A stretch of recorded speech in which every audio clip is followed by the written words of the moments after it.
Boa noite a todos e todas, todos. Bem-vindos aqui à nossa aula aberta. Meu nome é Anita Lucchesi, sou colaboradora aqui da Colab 3005. A gente está esperando aqui mais um quórumzinho para iniciar a nossa aula aberta, no Rodrigo Fonseca. Já iniciamos. Sejam bem-vindos aqui. Boa noite. Acho que quem já está aí. Para quem está aí ouvindo o que está rolando no fundo, é uma trilha sonora, né, que vocês devem conhecer se assistiram Parasita. Enquanto a gente espera aqui chegar mais um pessoalzinho para começar. Eu estou vendo Regina. Boa noite, Regina. Estou vendo Lucas Sonsini. Boa noite, Lucas. Mariana, boa noite. Mariana, eu não estou vendo, mas boa noite. Quem mais? Laura Ricinho.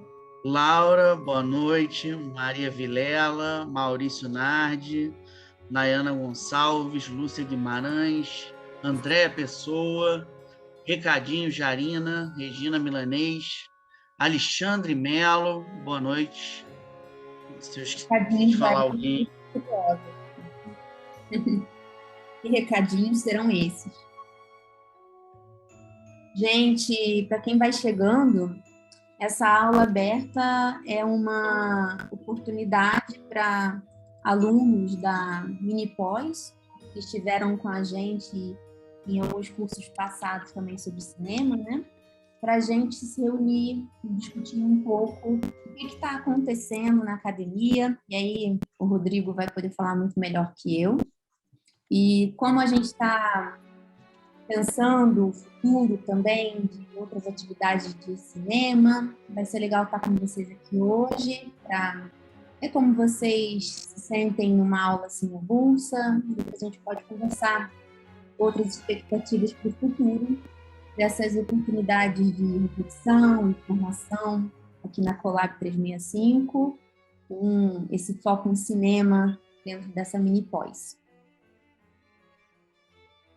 Bom, a gente está agora com 13 pessoas, 14. Bem-vindo, Andréa, bem-vindo, Maurício. Edviges também chegou aqui na sala, boa noite.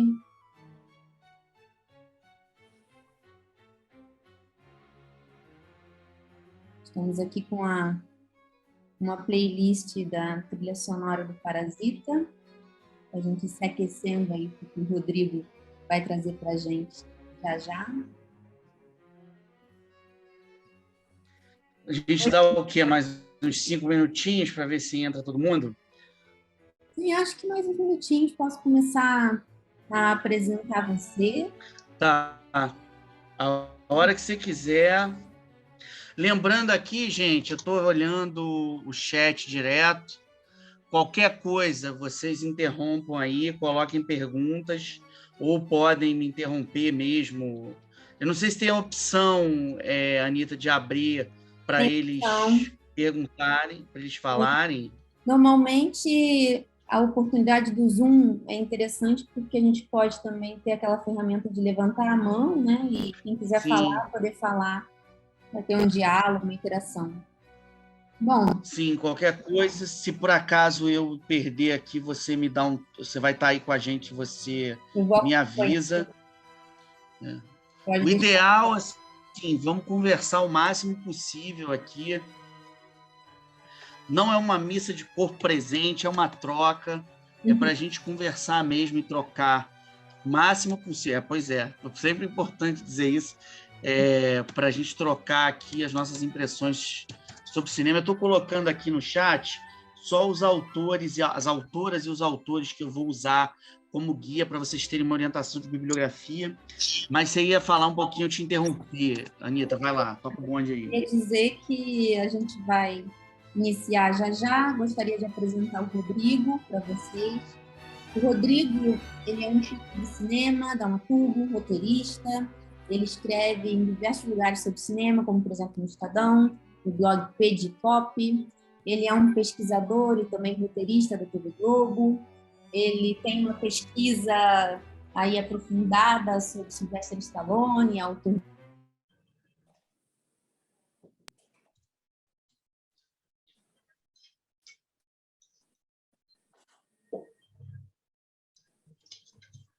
A Anitta caiu, a impressão minha. Oi. Tô aqui. Caiu sua voz. Uhum. Eu vou pedir para as pessoas que estão com o microfone aberto para fecharem o microfone para a gente não ter uma interferência agora, tá? Só para a gente poder ouvir melhor o Rodrigo. E a gente, da Mini Pós, decidiu convidar o Rodrigo para essa aula porque é iminente a chegada dessa grande cerimônia do Oscar. E o Rodrigo traz um ângulo para abordar o que está acontecendo, como ele mesmo chamou em algumas ocasiões, essa dança das cadeiras no concurso para os filmes o melhor filme estrangeiro na academia, né? O que aconteceu depois de Parasita, o que aconteceu desde a última premiação no momento antes da pandemia, né? Que o mundo deu uma virada. Então, agora já vai ser agora 9h10, nossa turma está crescendo. Sem mais delongas, Rodrigo, eu te convido a iniciar, se você quiser compartilhar a sua tela, fica à vontade. Eu fecho a minha tela aqui.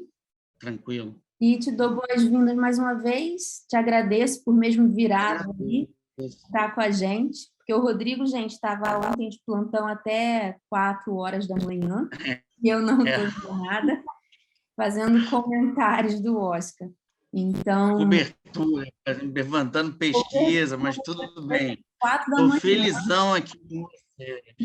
Não, faz parte. Essa época é parte, é isso aí. Isso aqui é a Copa do Mundo de cinéfilo, é essa época.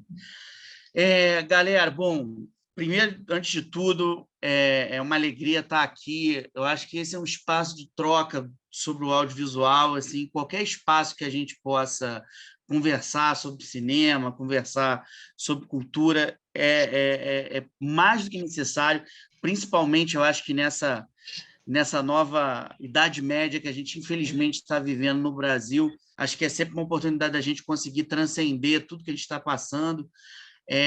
Eu estou vendo aqui nesse corpo de alunas, alunos e alunos, que a gente tem uma galera conhecida, uma galera desconhecida, que eu vou ter o prazer de descobrir aqui hoje. Acho que nós vamos ter o prazer de descobrir. Entre as pessoas conhecidas, eu queria destacar uma pessoa extremamente querida, acho que pela relevância, dentro da resiliência, eu acho que por uma batalha cultural nessa cidade que eu queria destacar aqui, que é o Alexandre Fão.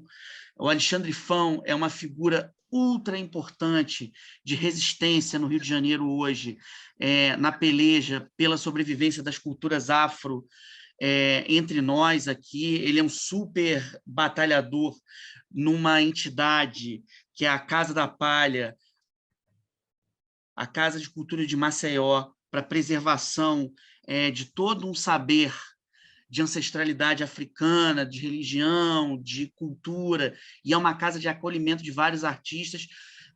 Além de tudo, o Alexandre Fão é um grande percussionista. Alexandre, é uma honra ter você aqui, por tudo que você representa, sua batalha junto com a sua companheira, que é a mãe Janaína Lázaro. É muito bacana ter você aqui falando sobre cinema com a gente.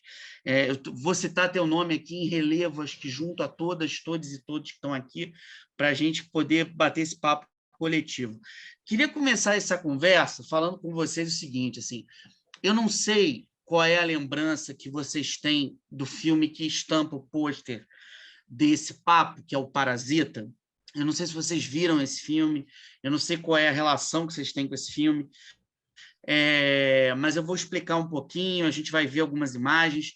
Eu queria só destacar o seguinte: o Parasita é um filme que foi dentro dos parâmetros das engrenagens de Hollywood. Ele teve um orçamento praticamente pífio, assim. Ele é um filme que custou 11 milhões e 400 mil dólares. Isso, para o padrão de uma produção estrangeira, o que eu estou chamando de estrangeira? Uma produção não americana, uma produção que não é bancada por um grande estúdio.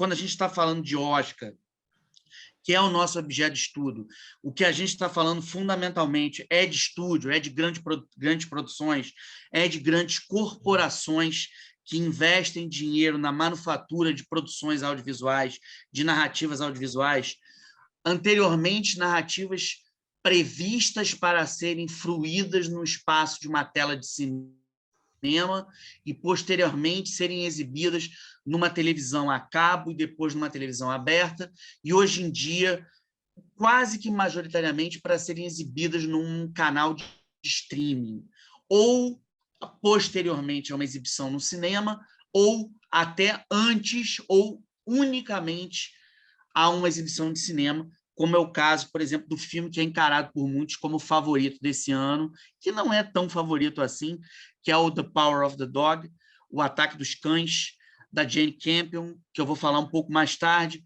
que, embora seja uma produção de língua inglesa, é dirigido por uma neozelandesa, portanto, uma estrangeira dentro desse cenário. Assim, o recorte nosso dessa noite essa, que, como eu escrevi aqui no chat, vai ser mediado por 4 pensadores da cultura, que é Donna Haraway, o crítico Elvis Mitchell, o geógrafo Jailson de Souza e Silva e o filósofo e sociólogo jamaicano Stuart Hall, criadoras e criadores estrangeiros que militam numa cena audiovisual que foi encampada como hegemonia pela indústria hollywoodiana e, sobretudo, por seus apêndices de base, de CEP americano, norte-americano. É sobre isso que a gente vai comentar hoje. Acho que tem alguém com um áudio aberto aí. Acho que o Maurício está com o áudio aberto. Bom, enfim, vou continuar aqui. O que eu queria falar para vocês é o seguinte: de modo geral, hoje, na produção americana, as produções elas alcançaram um valor de produção, um valor de custo, um valor orçamentário muito alto. Numa média, mesmo numa festa como o Oscar, em que você está acostumado a trabalhar com filmes de um escopo de risco muito grande, portanto, de risco estético, de risco narrativo, de risco temático, que trabalham com temáticas mais arriscadas, mais espinhosas para o mercado, portanto, elas costumam ter um orçamento um pouquinho mais baixo, um pouquinho fora da curva.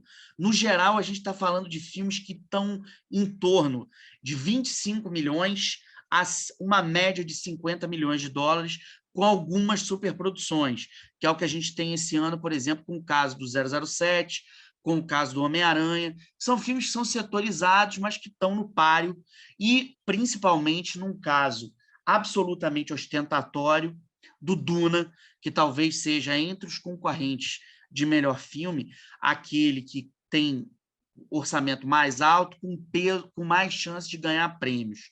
Assim, ele tem chance de realmente ganhar em muitas frentes, principalmente nas frentes técnicas. Fotografia, trilha sonora. Quando eu estou falando frente técnica, isso é um jargão que cada vez mais a gente tenta debelar. Todas as frentes do Oscar não deixam de ser frentes técnicas e frentes artísticas. Na verdade, o cinema ele é um grande centauro de arte e técnica, desde a sua gênese em 1895. E pouco a pouco a gente vai falar sobre isso. Mas eu queria voltar um pouquinho para o Parasita. O Parasita, como eu falei para vocês, ele teve um custo de 11 milhões e 400 mil dólares.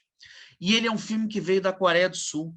E ele é um filme que veio incensado pela vitória da Palma de Ouro em Cannes em 2019.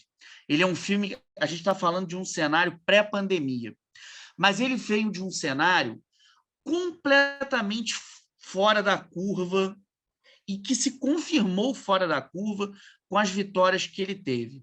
Deixa eu explicar para vocês como é que era o mundo pré-Parasita e o que é o mundo que a gente tem hoje e por que a gente está tendo essa conversa hoje e o quanto essa conversa é representativa do que a gente vai encontrar no domingo, que é quando vai ser celebrada no Dolby Theatre a cerimônia do Oscar de 2022, a 94ª cerimônia do Oscar. Até o Parasita chegar e ter a vitória que ele teve, a gente conseguia matematicamente prever, sem nenhum erro, quem ganhava o Oscar.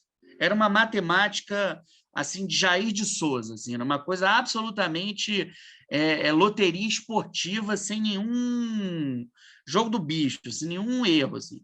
Como é que era o esquema?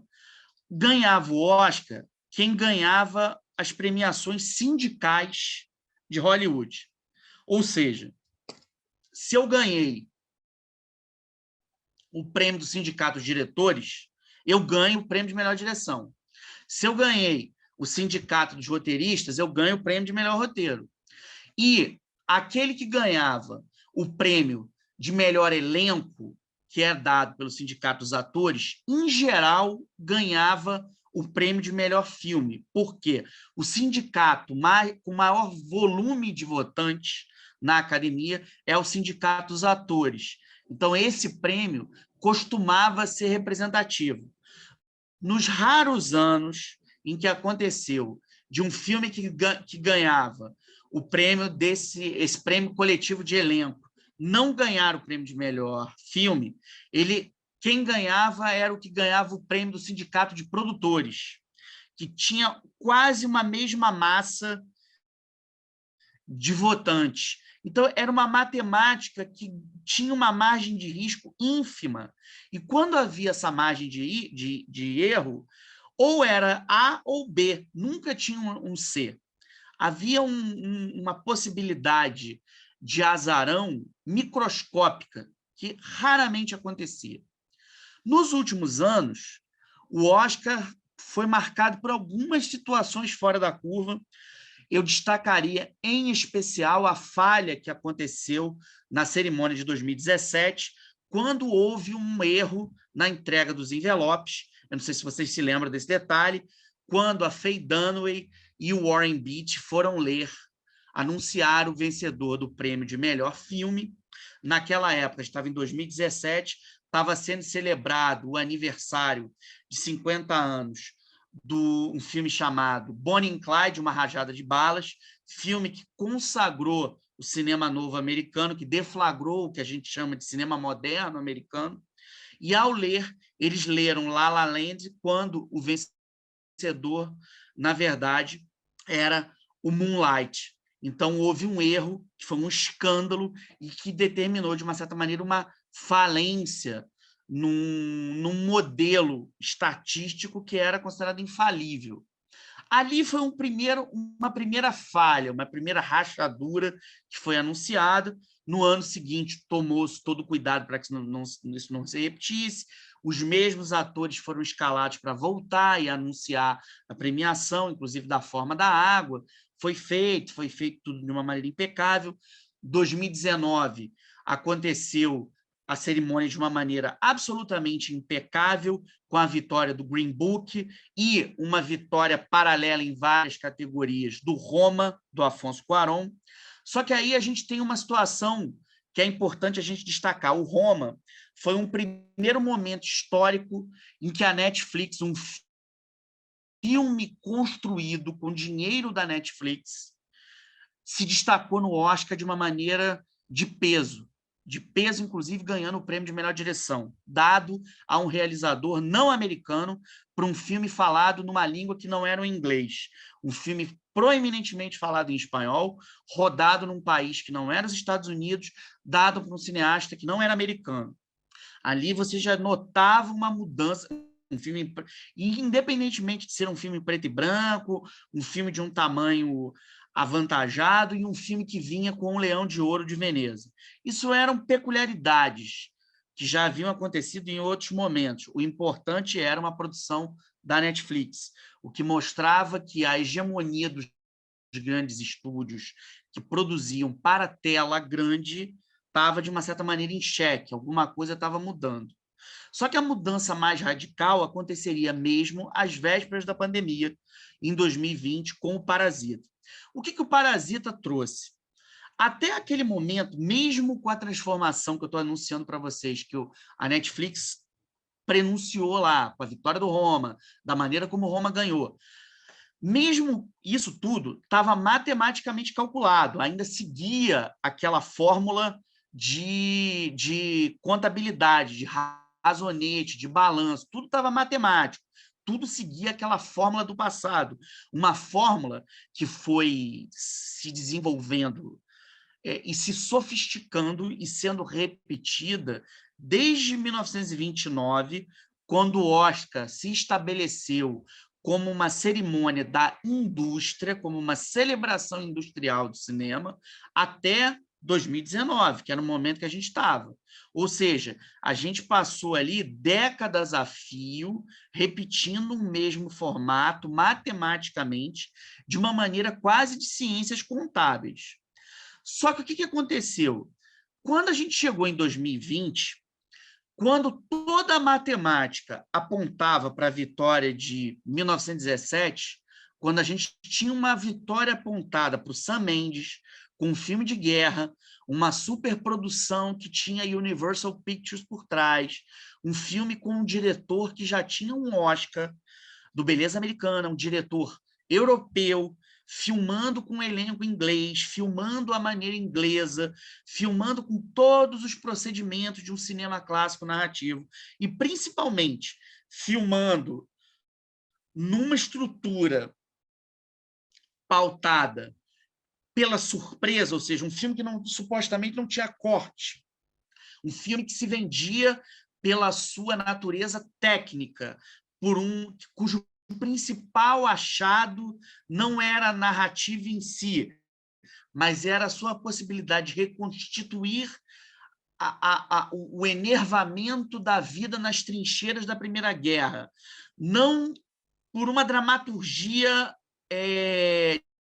de roteiro, mas por uma dramaturgia de câmera, por uma coisa que a gente chama de cinemática, ou seja, de movimento, de controle de câmera, de visceralidade, de construção do tempo, de manutenção do tempo, de sensorialidade plena. Em vez de ganhar esse filme, que é uma produção de estúdio, me ganha um filme vindo da Coreia do Sul, que ganha em categorias onde ninguém esperava, um filme que não tinha um tostão de estúdio, um filme que chegou para os americanos legendado, absolutamente de uma maneira que os estados americanos, principalmente do interior, historicamente, quando eu digo do interior, os estados que votaram no Trump e elegeram o Trump, sempre rejeitaram de uma maneira atávica e que determinaram sempre um certo escanteamento da produção dita autoral, estrangeira, para cinemas muito periféricos e muito sazonais e muito localizados, pontuais.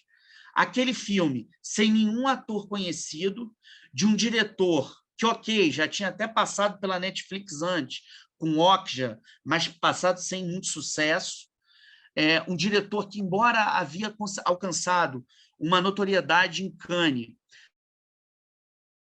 com um filme chamado O Hospedeiro, de 2006, com algum impacto internacional, mas que não era um medalhão, ele era uma promessa ainda, de repente ele se consagra de uma maneira que se coloca a vitória que talvez nenhum outro grande diretor da história tenha vivido até então, porque ele ganha o prêmio de melhor filme estrangeiro, ok, isso já era esperado, mas ele ganha melhor direção, melhor roteiro original e melhor filme, dentro de uma casa que celebrava a produção própria, de uma maneira que ninguém esperava. E mais do que isso, que é importante vocês sempre anotarem, existe uma frase que qualquer estudo de sociologia ligado ao cinema, e o fenômeno cinematográfico ele é sempre um fenômeno sociológico, ele está sempre ligado a there is no free lunch, não existe almoço grátis.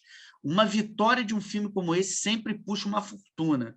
Um filme que custou 11 milhões faturou 259 milhões de dólares.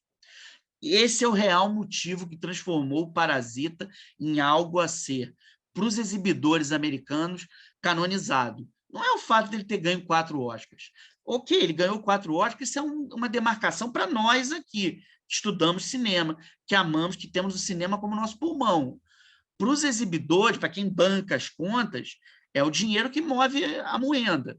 E o que moveu a moenda é o fato de que um objeto que custou 11 milhões, porque eles pensam como produto, ele rendeu 259 milhões, ou seja, na relação custo-benefício, o saldo de gols foi insofismavelmente bem. E, de uma certa maneira, o que se reconfigurou naquele momento é que, a partir daquele instante, um filme que se estabeleceu como campeão, como uma nova bússola para o cinema, apenas pela sua qualidade, porque ele não tem nenhuma outra explicação para o Parasita ter vencido da maneira como venceu, que não seja uma transformação no torvelinho da história. Ele é um filme que, naquele momento de uma mudança radical de mundo, que a gente estava à beira de uma pandemia, e ela veio. É um filme que falava de luta de classes, de um transbordamento, de um processo histórico, né? Um esgotamento, de uma sabotagem das classes mais pobres pelas classes que as oprimiam, e, de uma certa maneira, houve uma reação violenta, que é o que o filme dá conta.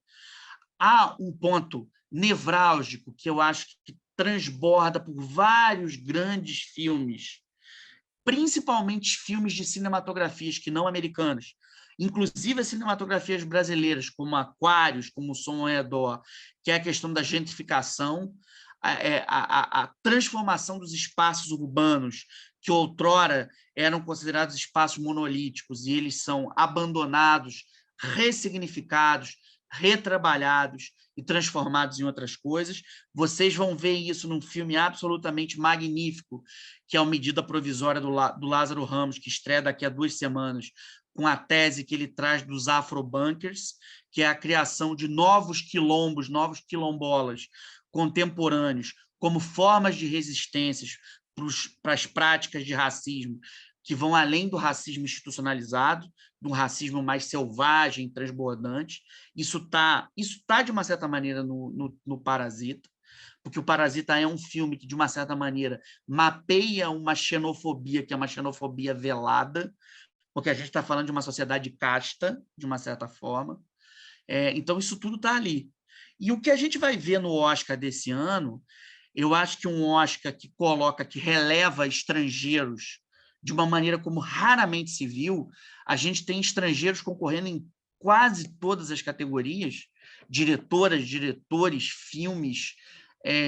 Eu acho que é parte da expectativa que esse fenômeno se repita, em especial a presença de um filme como é o japonês Drive My Car, que já está em cartaz no Brasil e que desponta como o principal rival do Ataque dos Cães, que é, pelo número de indicações que recebeu, o filme considerado mais cotado para o prêmio de melhor filme, embora dia a dia ele venha perdendo esse espaço para outros longas-metragens.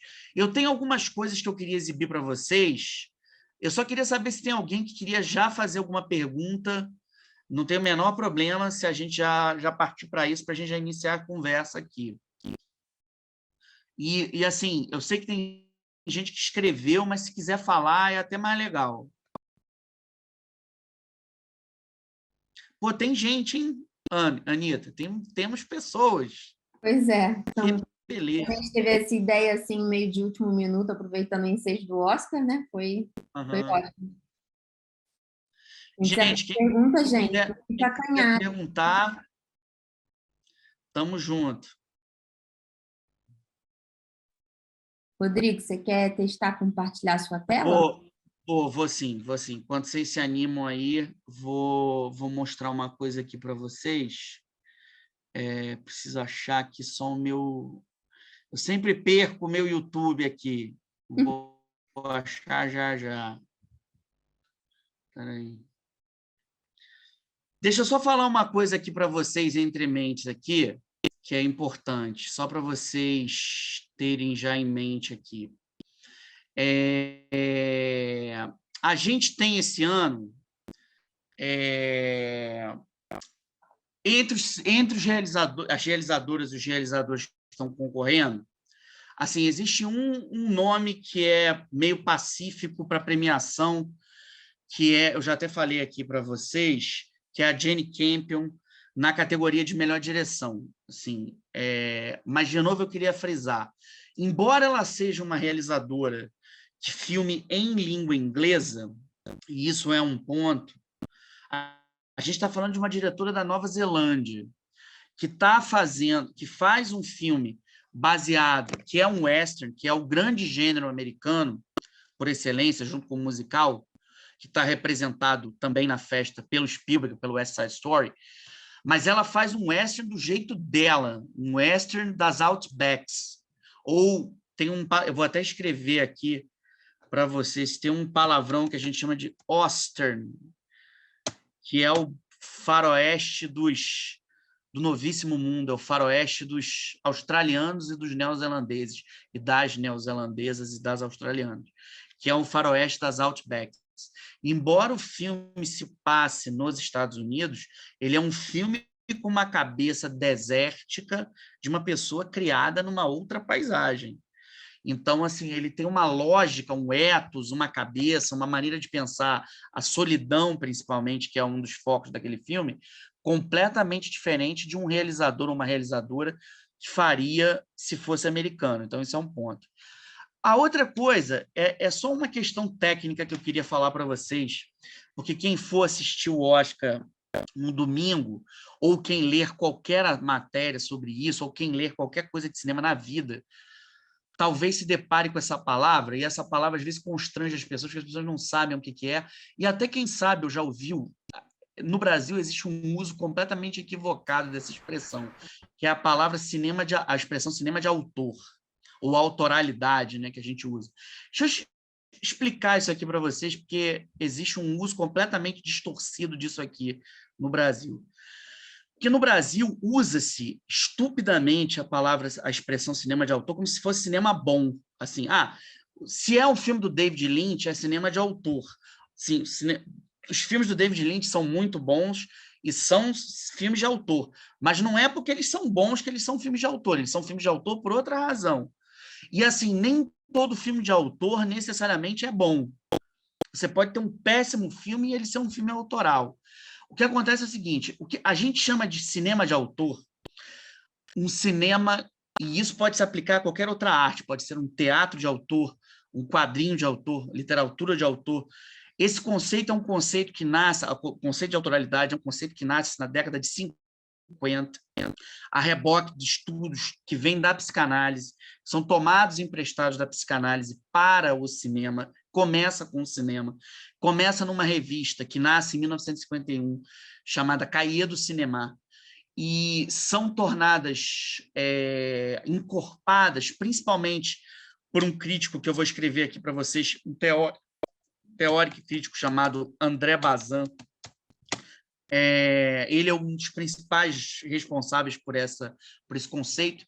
O conceito da autoralidade do cinema de autor, do filme de autor, é o seguinte: se você pega um coletivo de filmes de um autor, de um determinado diretor ou diretora, e você nota que existe uma similaridade nesses filmes, uma identidade, seja temática, seja na forma, seja em alguns elementos, na onipresença de um mesmo ator ou atriz, representando determinadas, discutindo certas questões que são recorrentes, isso faz dele um autor. Agora, essa autoria, essa autoralidade, não necessariamente garante que ele seja bom ou seja ruim. Ele pode incorrer, ele pode ser um diretor autoral, isso é um exemplo de um bom e de um mau diretor. Se vocês pegarem um realizador, vou dar um exemplo de um realizador bem popular aqui para vocês.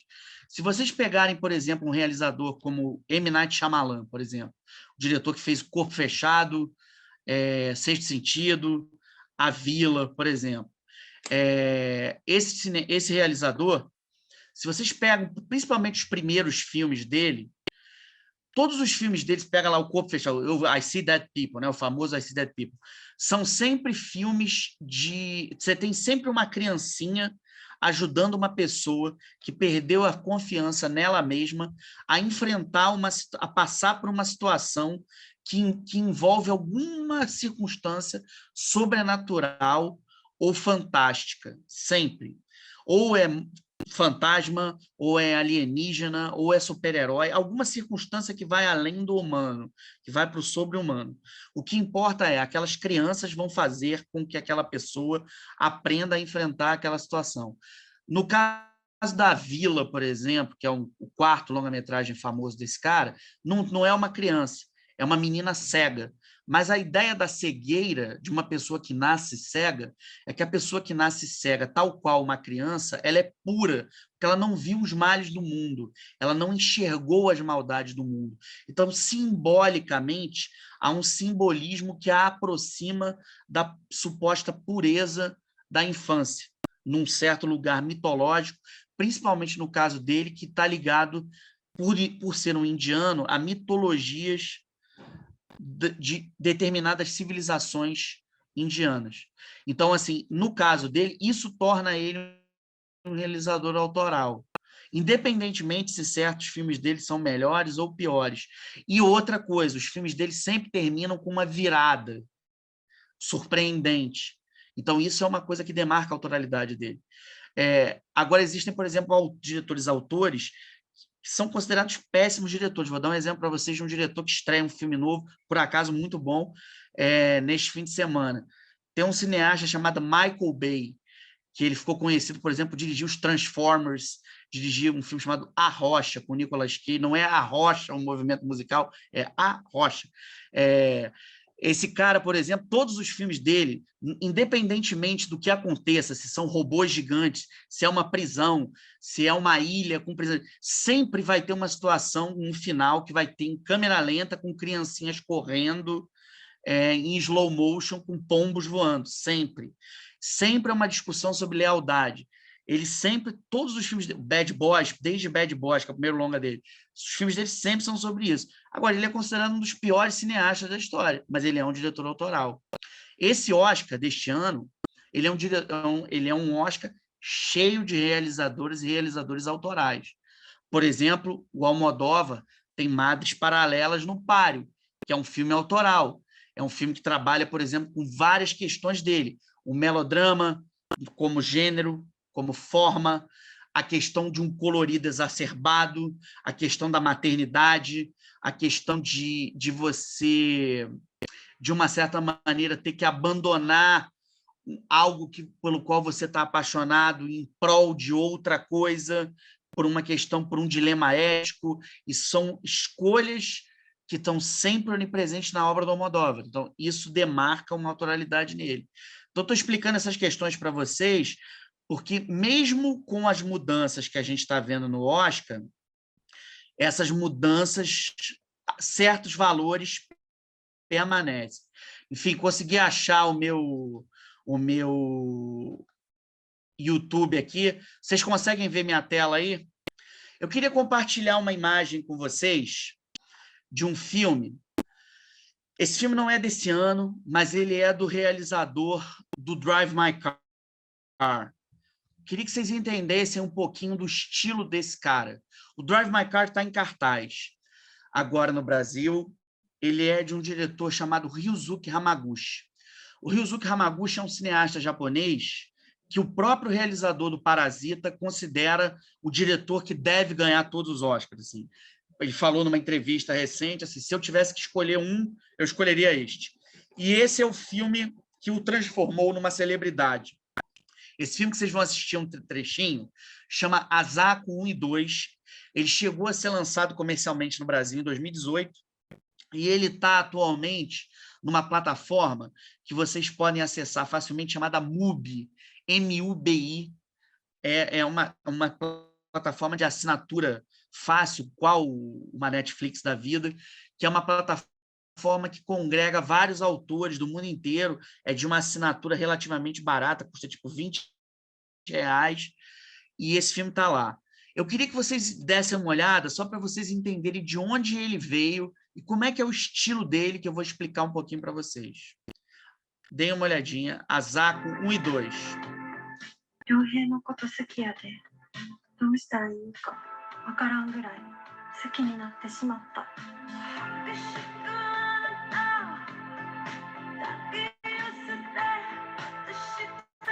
私はまるで今夢を見てるような気がする。俺と結婚せえへん？良平さんを知ってるの？知ってるわけがないや。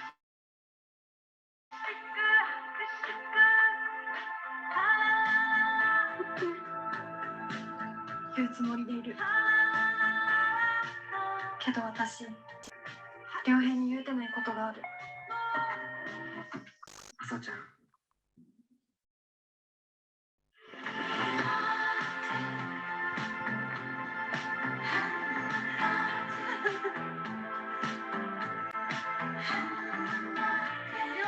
無駄なことすんなよ。帰れ。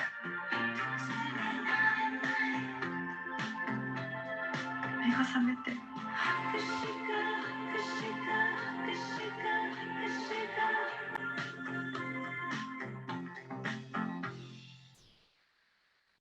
Deixa eu explicar uma coisa para vocês aqui.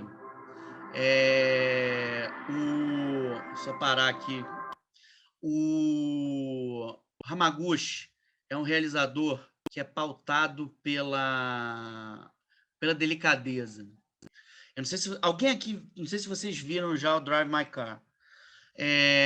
Só explicar rapidamente, sem entregar muito, o Drive My Car ele segue uma linha completamente diferente do Parasita. O Parasita ele é um filme social, ele é um filme pautado por uma crítica bastante feroz e urgente à questão da exploração do trabalho, a crítica produtiva, e principalmente a questão...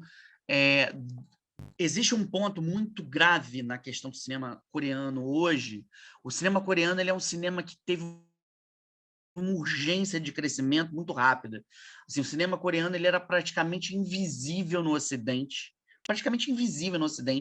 até 2004, quando um filme chamado Old Boy explodiu nas telas a partir do Festival de Cannes, um filme de um diretor chamado Park Chan-wook, e daquele momento houve uma corrida para que se descobrissem esses cinemas.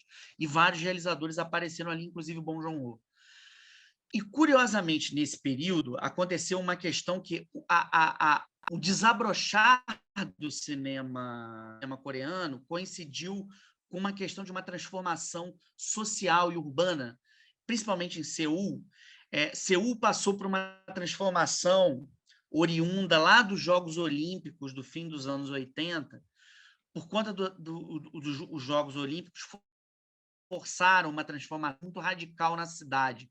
Um pouco como eu acho que a gente vai viver aqui no Rio de Janeiro, já está vivendo. Eles tiveram que passar por umas obras muito violentas e o saldo dessas obras empobreceu de uma maneira muito radical Seul. Eles pagaram dívidas daqueles Jogos Olímpicos durante anos a fio, e o que aconteceu é que hoje Seul está passando por um processo de gentrificação muito violento. Então, assim, todo mundo que morava no centro de Seul e que vivia uma vida mais ou menos de classe média baixa, quem não conseguiu manter a vida ali, principalmente com a pandemia, foi obrigado a partir por uma periferia ou por uns espaços urbanos muito mais empobrecidos. Então, esse movimento de êxodo resultou num empobrecimento, numa questão de violência, numa questão de uma transformação social muito pesado, que isso se reflete já está anunciado, prenunciado no Parasita.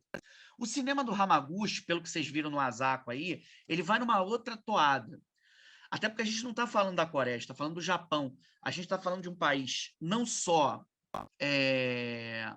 com uma outra estrutura social, que passou por uma reconfiguração, não nos anos 80 e 90, mas passou por uma reconfiguração no pós-guerra, com o Plano Marshall, um país que foi destruído, principalmente depois do bombardeio de Hiroshima e Nagasaki, e foi reconstruído com o apoio americano e europeu, principalmente americano, durante uma iniciativa que foi o Plano Marshall, durante os anos 50, principalmente, um país que apostou na indústria automotora e na indústria tecnológica ao longo, principalmente dos anos 70, 80 e 90, se tornou uma das maiores potências tecnológicas da humanidade.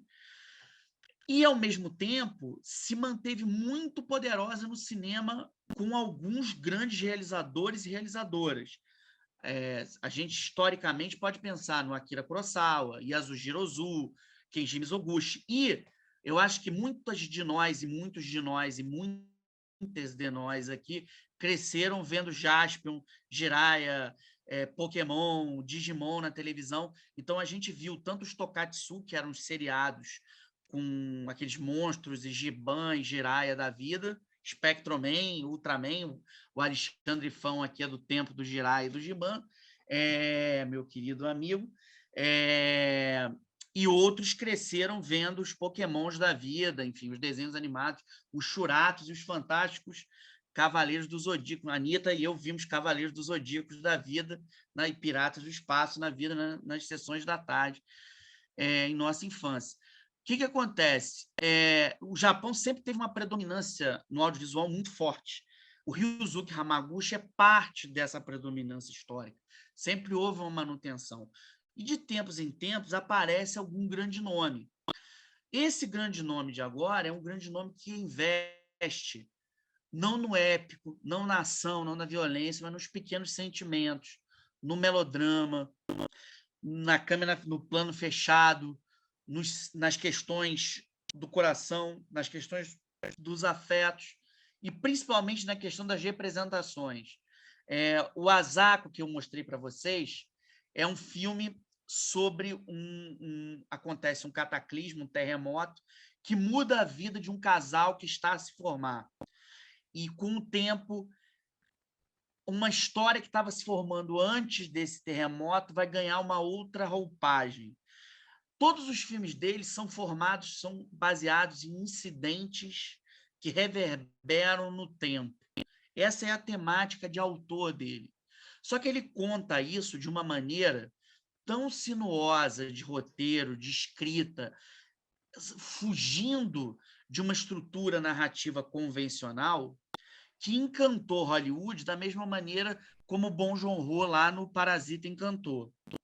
E eu acho que uma característica, assim, o Drive My Car, se vocês assistirem, ele é um filme que tem 3 horas de duração.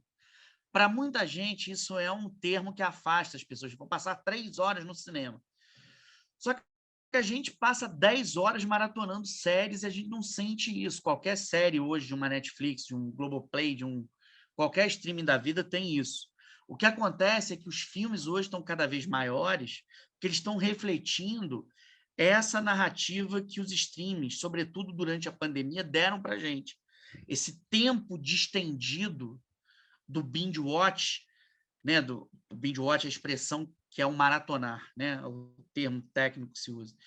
Principalmente porque durante a pandemia, em que a gente ficou confinado nos lockdowns da vida, a opção que a gente tinha era maratonar coisas, era ver coisas ininterruptamente dentro de casa pelo espaço do confinamento.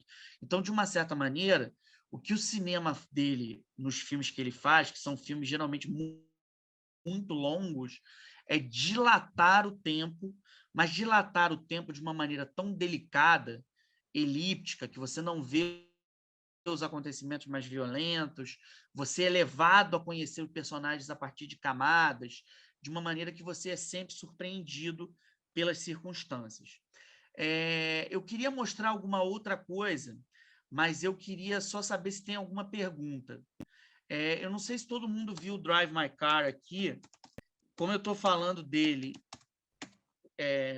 secamente aqui, eu acho que é importante passar um trechinho para vocês darem uma olhadela aqui antes de a gente seguir. Vou começar aqui, tá? 今回は私たちの決まりでドライバーを用意します。というと、彼女です。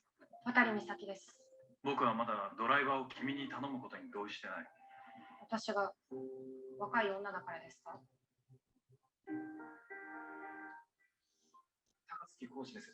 アーストロ100を希望します。拜托。そこまで。ありがとう。カセットテープを再生してくれないか。はい。どうした？そんな浮かない顔をして。誰の声なんですか？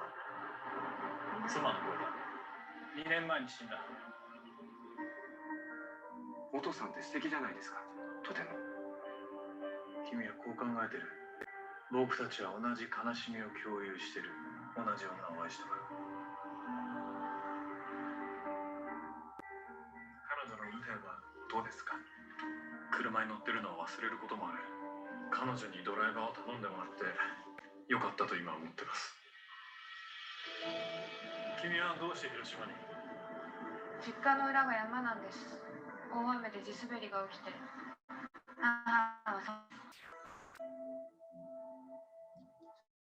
上十二滝村、君の育った場所、僕に見せる気あるか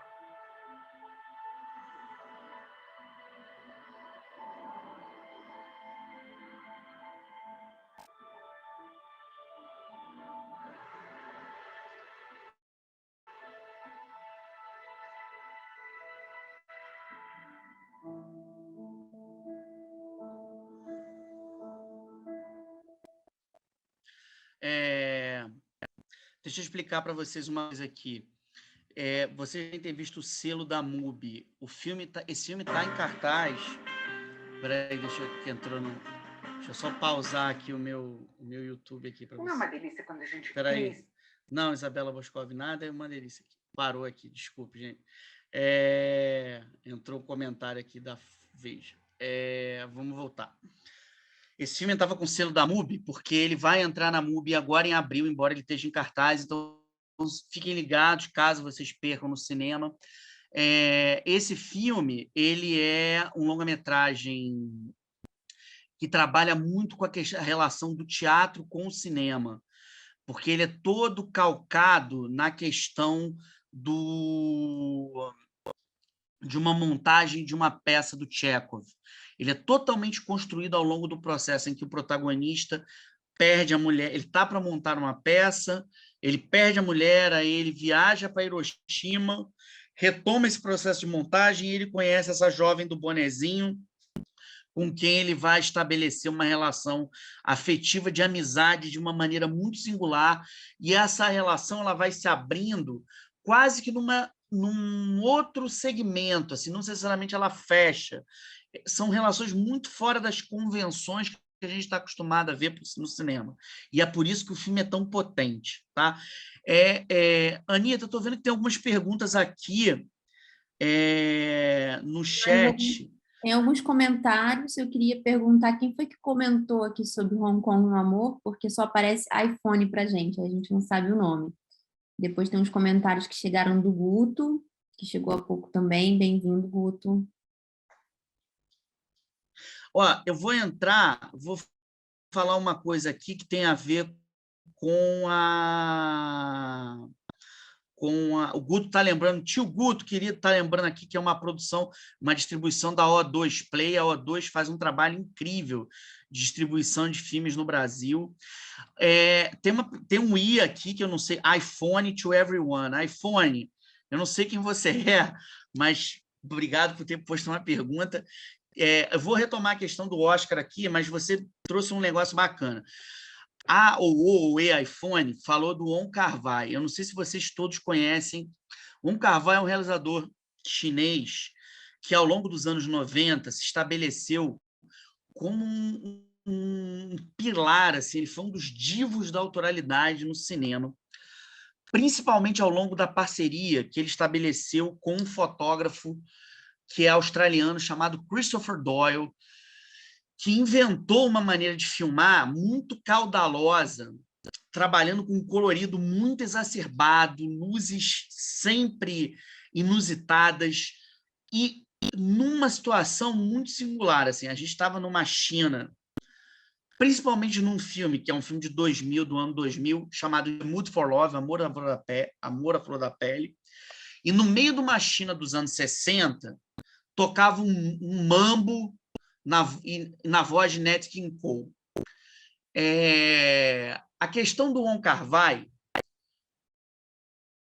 e isso se repete em outros filmes dele, né? Do nada, no meio de uma China ultraviolenta, tocava Take My Breath Away, na voz da Berlin. O Nat King Cole está num registro, o Wong Kar-wai está num registro que a gente chama de metamelodrama, que é diferente, completamente diferente do que a gente vê no Hamaguchi. O Hamaguchi, ele é um realizador que transita entre o drama e o melodrama clássico. Quase um melodrama contido, assim, porque ele tem uma contenção japonesa que lembra um pouco um mestre do passado que a gente chamava de Mikio Naruse, que era um mestre do melodrama, mas que trabalhava sempre questões sociais, perdas, para fazer um mapeamento de uma Tóquio, de um Japão da época dele. No caso do Wong Kar-wai, não. O Wong Kar-wai é um cineasta cujo objetivo autoral, cuja marca autoral é o excesso, sempre o excesso do amor, o excesso do desvario romântico. Vou dar um exemplo para vocês. Tem um filme do Wong Kar-wai deslumbrante chamado The Hands, a Mão, que é um dos episódios de um longa em segmento chamado Eros, que tem o Steven Soderbergh, o Michelangelo Antonioni e ele. E o The Hand é a história de um jovem alfaiate que se apaixona por uma garota de programa e ele é um costureiro que costura luvas para ela. E a maneira que ele tem de realizar o amor profundo que ele tem por essa garota de programa, que é a cortesã de um homem rico, ele se masturba enfiando a mão na luva dela. É a maneira que ele tem de sentir prazer.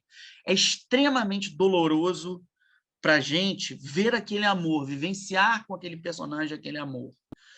E ele eleva a música num grau máximo, a luva é de um cetim, que você consegue sentir cada fio daquele tecido, é tudo exacerbado, é tudo potencializado, é tudo à flor da pele, é tudo no excesso, é tudo poroso, porque na verdade, além dele trabalhar com essa exponenciação da dor, do desejo, do tesão, do querer, do prazer, que é o contrário do Hamaguchi. O Hamaguchi é a contenção, é a delicadeza, é o represar, é aprender a domesticar o dragão. O Wong Kar-wai é soltar o dragão. No Wong Kar-wai, a base dele não é a vida, é o próprio melodrama. Então, a gente chama de metamelodrama, como é o Almodóvar. O cinema do Almodóvar não é pautado pela vida, é pautado pelo próprio melodrama. Quando a gente vê Madres Paralelas, a grande crítica que se faz, a maneira como Madres Paralelas lida com a guerra civil é meio pueril, é meio rápida, não é orgânica. Não é orgânica porque a maneira como ele se reporta a guerra civil não é a guerra civil real, são as propagandas da guerra civil, são os reclames da guerra civil, é a memória da guerra civil, não é a guerra civil tal qual ela foi, como fato, é o discurso dela. Quando eu falei para vocês que um dos nortes dessa nossa conversação era um teórico jamaicano chamado Stuart Hall, o Stuart Hall tem um livro que se chama Identidades Culturais da Pós-Modernidade, em que ele usa um termo que a gente chama de micronarrativa. Micronarrativa é um conceito que norteia a pós-modernidade, que é o que a gente está vivendo, que é o esfacelamento dos grandes discursos. O melodrama é um grande discurso que nasce entre o fim do século XVIII e século XIX para dar conta do sofrimento dos pobres, para ser uma espécie de voz, de baliza para os povos que ficaram ali nas periferias dos grandes centros urbanos. O que o metamelodrama é quase como se fosse um basta para o melodrama, é um basta para esse discursão gigante que dá conta de tudo. É quase como se dissesse assim, a pobreza que nasce nestes novos tempos da internet, das violências de hoje, das micronarrativas, das novas identidades de gênero, das novas formas familiares, não é aquele mesmo discurso. Aquele mesmo discurso está velho, ele não dá conta. Precisamos de um novo discurso. Por isso, o metamelodrama. Por isso, um Almodóvar mais livre, que celebra o amor livre, que é mais radical, que trabalha com a questão trans, com a questão homo, de uma maneira tão corajosa, tão sem amarras, da maneira como ele faz. É quase como se esses discursos do passado tivessem enferrujados e ele quisesse, de uma certa maneira, passar um verniz de contemporaneidade neles. Eu não sei se eu respondi ao ou E iPhone, mas essa era a tentativa. Eu queria voltar para o Oscar, se a gente ainda tiver tempo. Tem a Aline que estava... mais aí? Opa! Quem que era? Era a Aline, que era o iPhone. Oi, Aline. Tudo bem? Minha cachorrinha está dando oi para vocês também. Rodrigo, Fala. Oi, diga. enquanto você volta para o Oscar, você falou uma questão importante desses conceitos, né, que às vezes são até muito abusados, de pautas identitárias agora, e não sei se existe uma possibilidade de você também dar uma pincelada assim, né? Tem talvez a indicação do Will Smith, tem a Beyoncé, que também está indicada, enfim, representatividade, mas participação e premiação de artistas negros que também são muito conhecidos hoje em dia por terem um posicionamento abertamente antirracista, se posicionando pela luta das populações negras. E a gente também tem visto isso no Brasil, em uma medida talvez um pouco menor e mais desesperada dos movimentos de resistência, também em outras manifestações da arte, né? Como, por exemplo, na literatura, com laureas de autores e de romances e livros, de, por exemplo, o próprio Itamar Vieira, né, com o Torto Arado. Então, enfim, estou pensando só aqui um pouco nessas questões das pautas identitárias, que parece ser um fio condutor também da tua conversação com a gente. Deixa antes de eu te responder isso, eu mostrar um outro filme que tem a ver com essas lutas identitárias e lutas de gênero, principalmente. Eu já vou entrar nessa questão negra, que é super importante, mas só para a gente fechar essa questão, como a gente entrou nessa questão LGBTQIA+, a gente tem uma questão, eu vou te responder já, tá, Anitta? Só sem querer ser indelicado, mas é um ponto para fechar essa discussão aqui.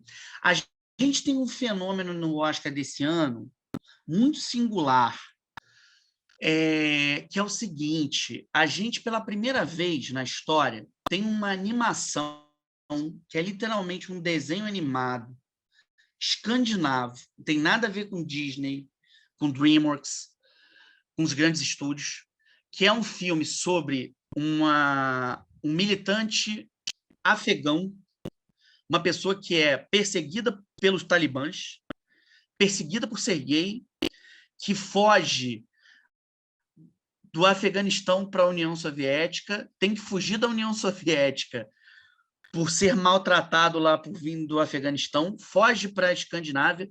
Na Escandinávia vive uma vida ótima, mas passa toda a sua juventude com medo de ser expulso por ser homossexual. Então, a gente está vivendo uma pessoa que tem introjetada a caça durante toda a sua vida. Esse longa-metragem é um documentário, é uma animação e é um filme estrangeiro. Ele está concorrendo às 3 categorias, que é uma coisa como nunca se viu antes, porque assim nunca se é um fato histórico, que é um documentário animado vindo da Escandinávia concorrendo, e é um documentário animado político tanto pela questão talibã como pela questão gay. Quer dizer, pela questão, eu estou falando gay, o personagem é um homem que se assume como gay, né? Mas pela questão LGBTQ a mais, de uma maneira mais ampla possível. Deixa eu mostrar esse filme para vocês. Esse filme já ganhou cerca de 40 prêmios, e ele foi exibido no Brasil na abertura do festival É Tudo Verdade ano passado, em abril do ano passado. Ele chama Fuga, tá? Peraí, acho que não está rodando.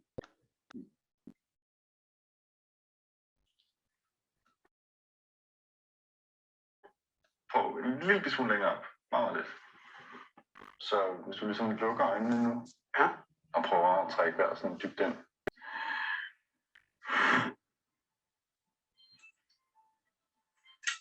Hvad betyder ordet hjem for dig? Ja. Noget, som er... J'avoue, les attaques des Moudjahidines, pas pris.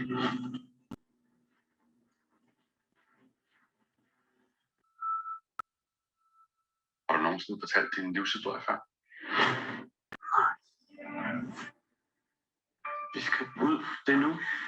何と忍者帽子 Vi er dårligt samvittighed, at min bror han bliver tilbage. Vi flygtede med menneskesmuglerne. Hvad er det? Det værste mennesker i mit liv. Har du fortalt Kasper nogle af de her historier overhovedet? Nej.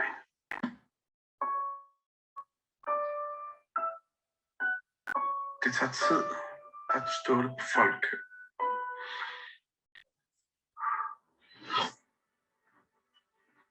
Det går rundt. Tænk tilbage. Så det er min fortid, og det er ikke flygtet fra det, jeg har heller ikke lyst.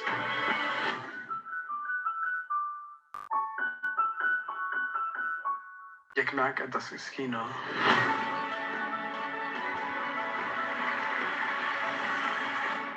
Her starter jo min historie.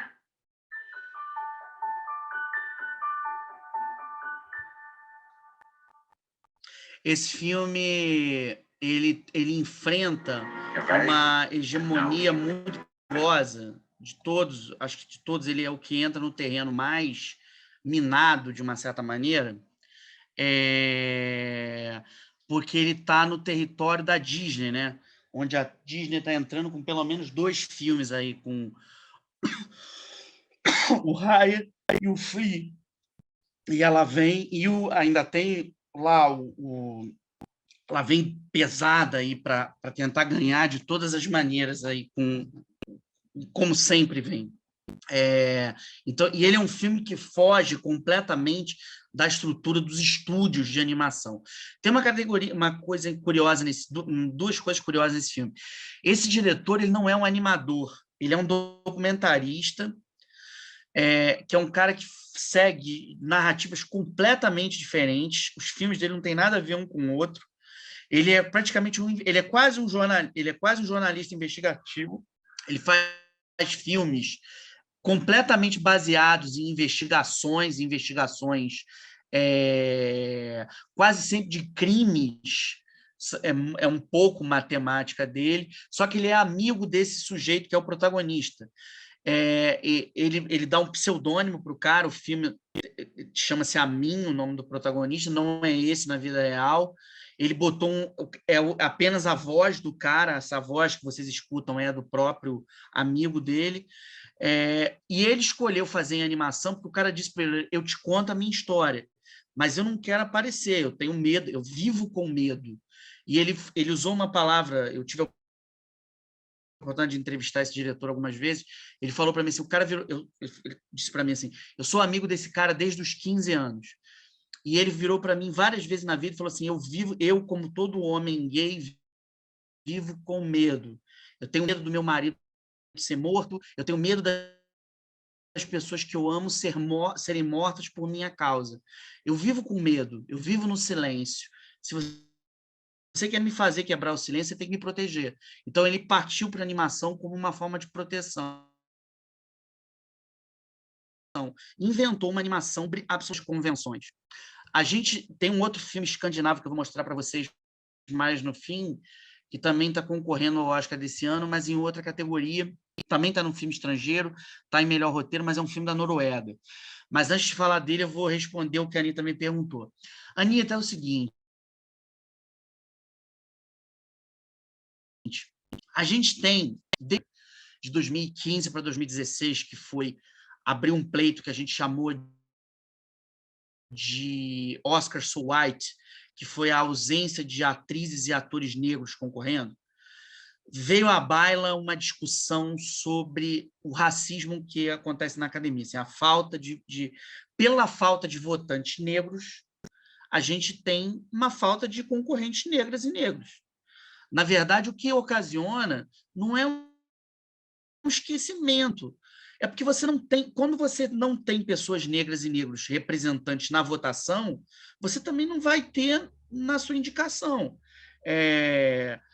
Quando você não tem na triagem, você não tem no produto final. Assim, é quase como uma consequência monstruosa, né? Assim, que todo mundo sai perdendo, mas existe você consegue entender, quer dizer, entender, não dá para compreender, mas você consegue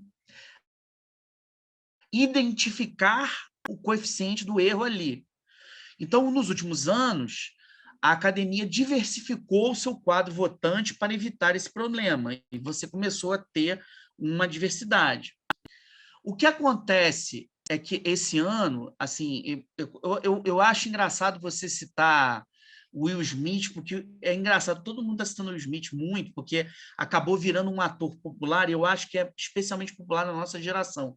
E é engraçado que é o ator mais controverso do mundo, porque é um ator que tem vários senões contra ele, senão de homofobia, senão disso, senão daquilo, tem várias coisas. Eu não vou entrar aqui, porque a gente vai ficar num mexerico da Candinha, e assim, é um ator que eu acho que, independentemente de qualquer coisa, eu acho que ele é um ator que tem uma representatividade dentro da questão das lutas raciais, da militância negra, e outra, é um ator espetacular, ponto. E é um astro que colocou como produtor questões negras em primeiro ponto durante toda a sua carreira, que venceu como rapper, venceu como astro, então é super representativo.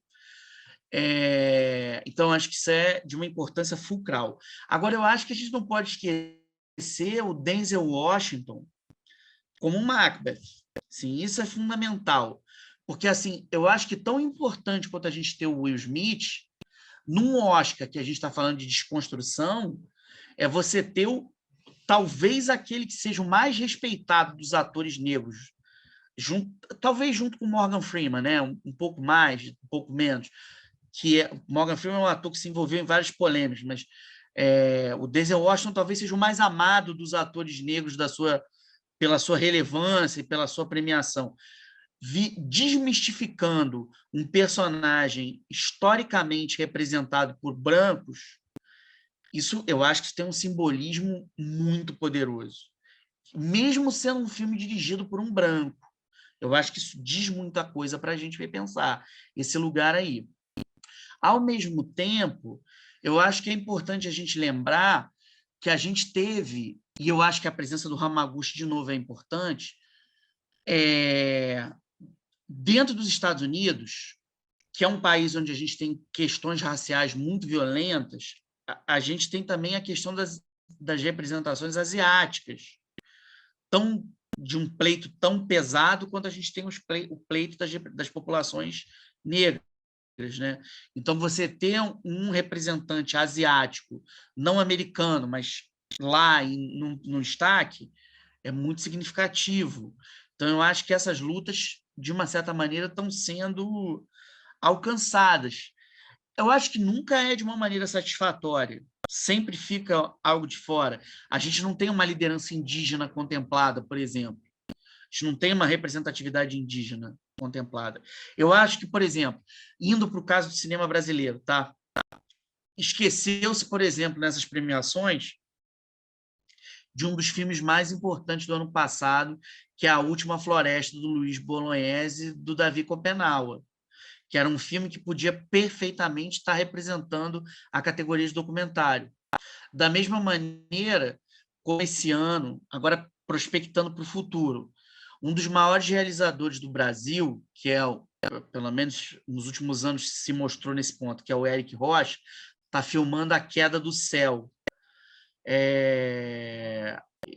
Eu acho que isso é um livro, ter esse livro, que é um livro representativo das populações indígenas, da maneira como ele está filmando. Isso eu acho que pode ser um filme que eu acho que pode mudar muito essa questão das representações indígenas para o futuro. Eu estou trazendo isso aqui, não tem nada a ver com o Oscar, mas qualquer passo que a gente dá em relação ao presente no cinema são passos que a gente dá prospectando para o futuro. E é a única maneira que a gente tem de pensar o Oscar.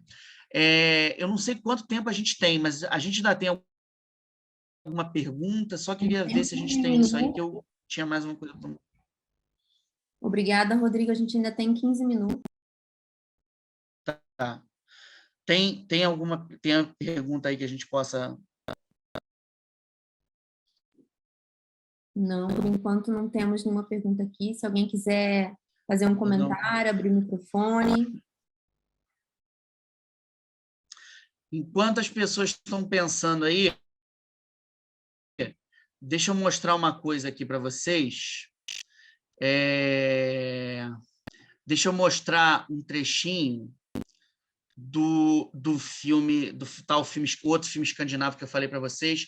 Está estreando nessa quinta-feira e é uma dramédia, uma comédia dramática absolutamente brilhante, chamada Pior Pessoa do Mundo.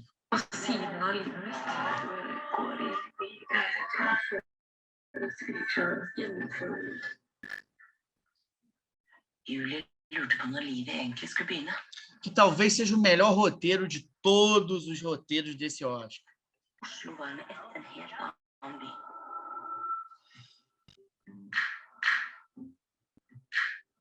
Hun fikk seg nye venner. Møtte nye mennesker. Hun oppsøkte nye steder. Hei, alle snakker om deg. Det er du som lager en gaupe. Det var da hun ble forelsket i ham. Ja, hvor mange klesskap skal du ha? Hvor mye kan jeg få?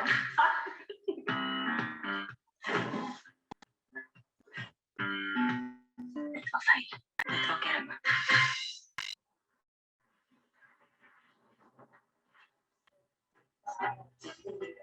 Jeg føler at jeg står sånn på siden av livet mitt. Nei.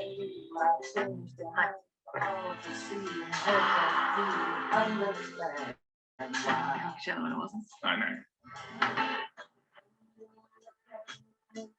Jeg må bare kunne føle det, og bare være i det. Skjønner du Skjønner du liksom hva du er i ferd med å gjøre nå? Skjønner du hva du ødelegger og hva det er? Ja, selvfølgelig. Du går inn i de greiene. Du føler at du ikke klarer å gjennomføre ting. Jeg elsker deg. Men jeg elsker deg ikke.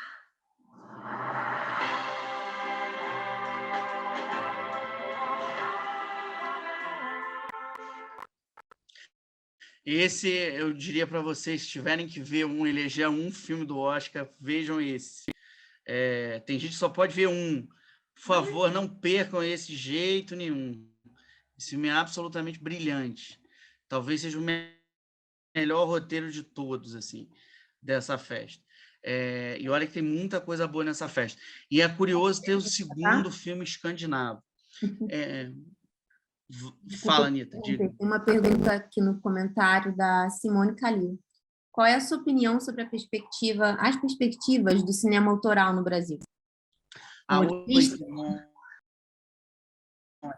Beleza. Deixa eu falar para você. A gente teve alguns... a gente chegou a ter um finalista de curtas aí no Oscar.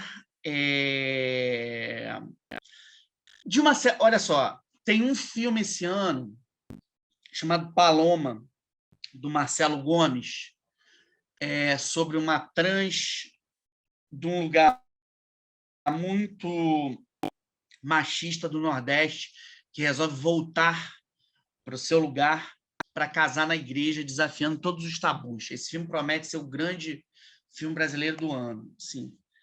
E a gente está estreando um filme brasileiro excepcional, termos populares aí neste fim de semana, que é o Me Tira da Mira, do Xu Shenxin, um filme super divertido. Quem tiver a fim de rir e pensar a importância de um cinema popular no Brasil, vale a pena assistir. Simone, o que eu acho é o seguinte: o Brasil passou por uma castração simbólica durante anos a fios, por razões sociológicas, em que a gente foi muito podado dentro da seara da fantasia, da seara do misticismo, da seara da representação do fantástico. Isso, eu acho, que forçou o nosso cinema a ficar muito no âmbito da sociologia. A gente tem muita dificuldade de fazer gênero por causa disso. A gente não tem cinema de ação, a gente não tem cinema de suspense, a gente faz até um cinema de terror, com raras exceções, como o grande Mojica, Zé Mojica Marins, que é muito submetido, submisso à sociologia. Eu acho que o que está acontecendo hoje é que a gente está com a possibilidade, sobretudo nesse momento que a gente está vivendo uma castração, a Idade Média, no sentido pleno, à esquerda e à direita, né, sobretudo à ultradireita, em que a gente tem a possibilidade de se escapar dessa dessa grade aí e fazer um cinema mais livre. O Guto está citando um filme brasileiro aqui que ele acha que foi o melhor filme de 2021, Os Sete Prisioneiros, e eu tendo a concordar com ele que é fatalmente um dos melhores filmes que eu vi no ano passado, sim, que é um filme com o Rodrigo Santoro, na sua excelência, com Christian Malheiros, é um dos grandes filmes nacionais dos últimos anos, e é uma produção que foi muito mediada graças à Netflix, né? É um filme que está na grade da Netflix, mas é um filme que tem a possibilidade de abordar uma questão social muito significativa no Brasil, que é a questão do trabalho forçado, da escravização contemporânea de pessoas que são forçadas a trabalhar e são confinadas no trabalho hoje, né, os escravizados contemporâneos, e o trata de uma maneira muito criativa e muito, ao mesmo tempo, afetiva. Ou seja, é um filme que extrapola esses limites da sociologia. Eu acho que tentando amarrar tudo que a gente falou hoje, a partir da pergunta que você traz, Simone, eu te agradeço muito por ela, assim. Eu acho que é muito complicado quando a gente fica submisso tanto só à fantasia quanto só à sociologia. Eu acho que tanto uma coisa quanto a outra pode levar a algum tipo de alienação. Eu acho que o filme que nos norteou hoje, que é o Parasita, conseguiu, é que ele conseguiu ser um espetáculo de massas que levou a multidões dentro da sua aldeia, saindo universalmente dela, uma discussão de classe, uma discussão marxista, de uma maneira muito rica e muito inteligente, maneira muito universal. Da mesma maneira como esse filme que o tio Guto trouxe aqui, que é a questão dos Sete Prisioneiros. Ele discute essa questão do trabalho da escravização de uma maneira muito potente, de uma maneira muito libertária, que vai além, eu acho, que dessa amarra da sociologia. Eu acho que é isso que permite que a gente crie uma cinematografia potente. Da mesma maneira, como eu citei para vocês, A Última Floresta. A Última Floresta é um filme que trata da questão indígena, mas trata dessa questão para além, eu acho, que das amarras da antropologia, da sociologia. Eu acho que tem questões que vão muito além de todos os ismos aí que a gente pode abordar. Mais algum ponto aí?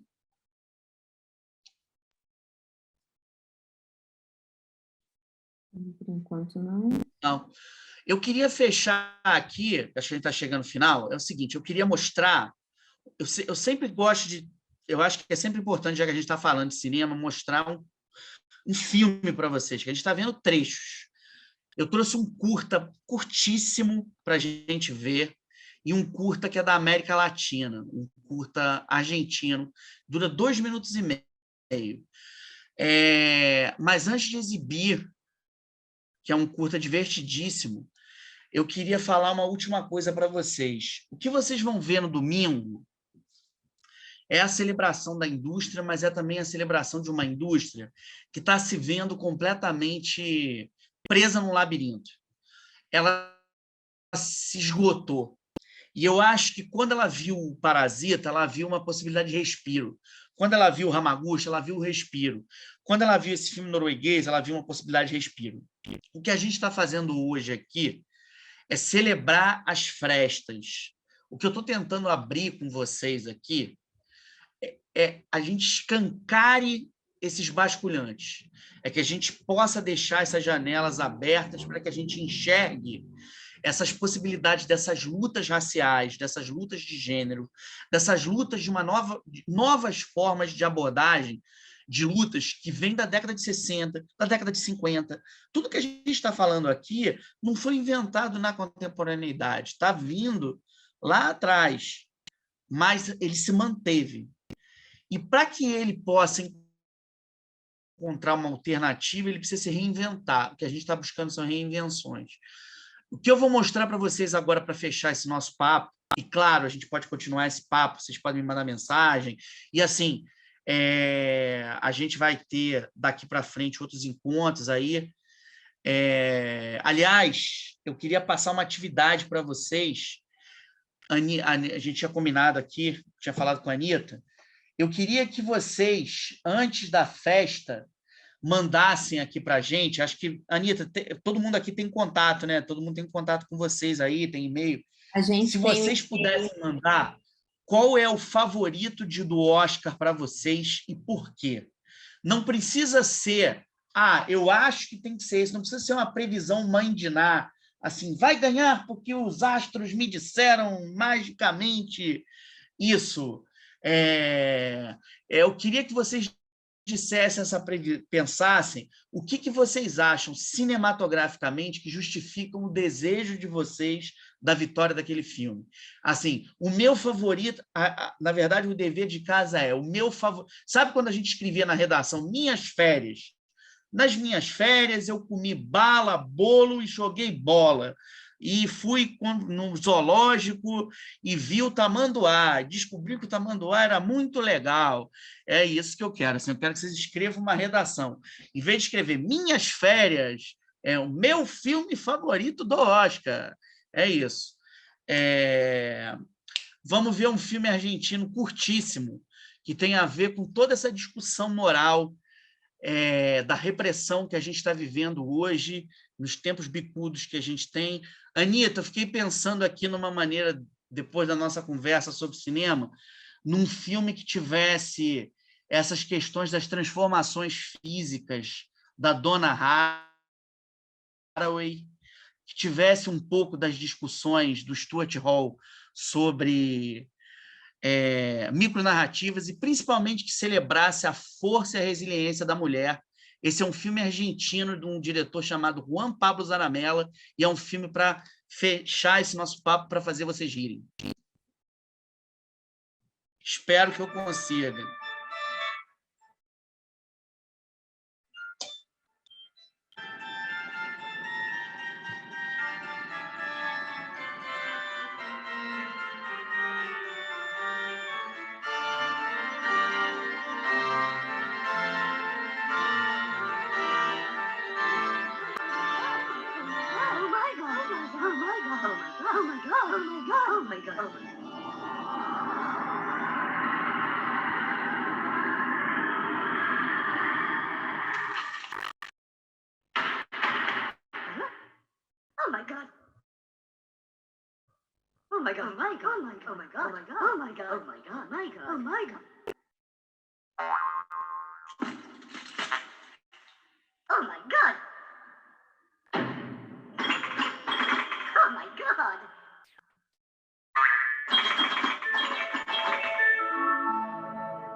Valeu, gente.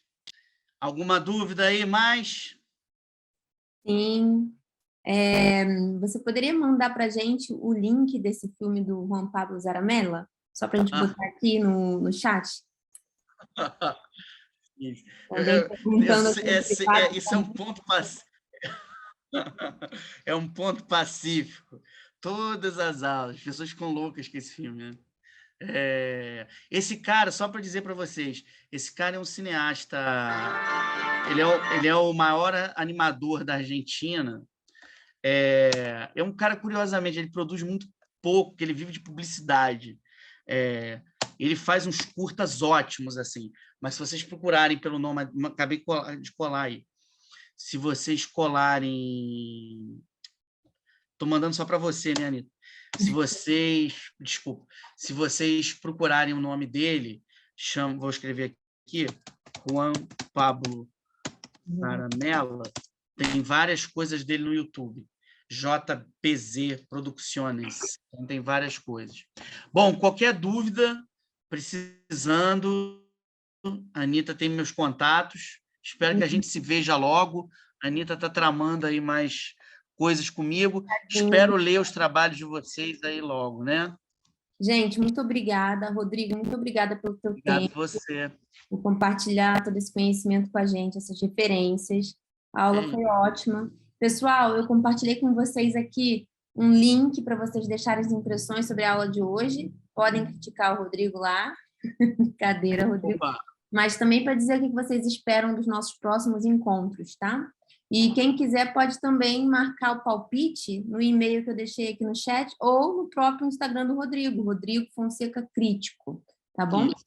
Muito obrigada a presença de todo mundo. Se vocês toparem, a gente pode fazer uma fotinha de turma aí, se o pessoal abrir a câmera. O que vocês acham? Too late? Muito tarde? A Maria está aí. Vou fazer uma foto nossa, então. Obrigada, gente. Parecendo as margaridas. Obrigada, gente. Pareçam. Obrigada. Tio Guto! Valeu, galera. Laura Ricinho, uma ídola linda. Você é uma ídola, rapaz. A Elaine May do roteiro brasileiro. Valeu muito, gente. Espero que a gente se veja em breve em outras atividades da Mini Pós. Boa noite, bom descanso para todos e todas e todo mundo. E valeu, gente. Domingo a gente se fala aí de palpites. Tá Isso. Bom? Tchau, turma. Tchau, galera. Boa noite. Beijo, tio.